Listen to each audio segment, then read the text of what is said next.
मगरमच्छ और बंदर की कहानी। एक घने जंगल में एक घना पेड़ था, जिसके एक डाल पर एक बंदर रहता था। उसी पेड़ के नीचे एक नदी बहती थी, जिसमें एक मगरमच्छ रहता था।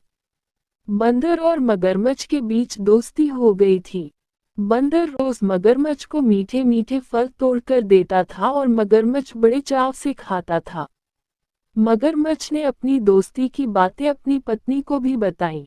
मगरमच्छ की पत्नी ने सुना कि बंदर मीठे फल खाता है, तो उसकी जीभ बंदर का दिल खाने के लिए ललचाई। उसने अपने पति से कहा, अगर वो बंदर इतने मीठे फल खाता है, तो उसका दिल कितना मीठा होगा। मुझे बंदर का दिल ला कर दो।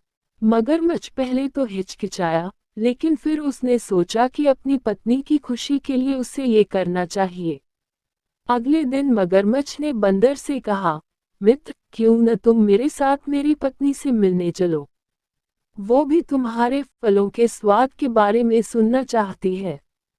बंदर मान गया और मगरमच्छ की पीठ पर बैठकर नदी पार करने लगा।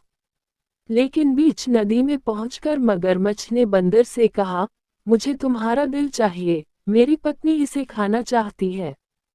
बंदर ने तुरंत अपनी चतुराई का इस्तेमाल किया और कहा, मित्र, तुमने पहले क्यों नहीं बताया?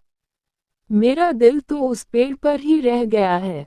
अगर तुम मुझे वापस ले चलो, तो मैं अपना दिल ले आऊंगा। मगरमच्छ को बंदर की बातों पर विश्वास हो गया और वापस पेड़ के पास ले आया। जैसे ही बंदर पेड़ पर चढ़ा, उसने मगरमच्छ को चिढ़ाते हुए कहा, मूर्ख, क्या कोई अपना दिल निकालकर बाहर रख सकता है? अब तुम जाओ, मैं तुम्हें अपना दिल कभी नहीं दूंगा। मगरमच्छ अपनी मूर्खता पर पछताया और चुपचाप वहां से चला गया। इस प्रकार बंदर ने अपनी चतुराई से अपनी जान बचाई और फिर कभी मगरमच्छ पर भरोसा नहीं किया।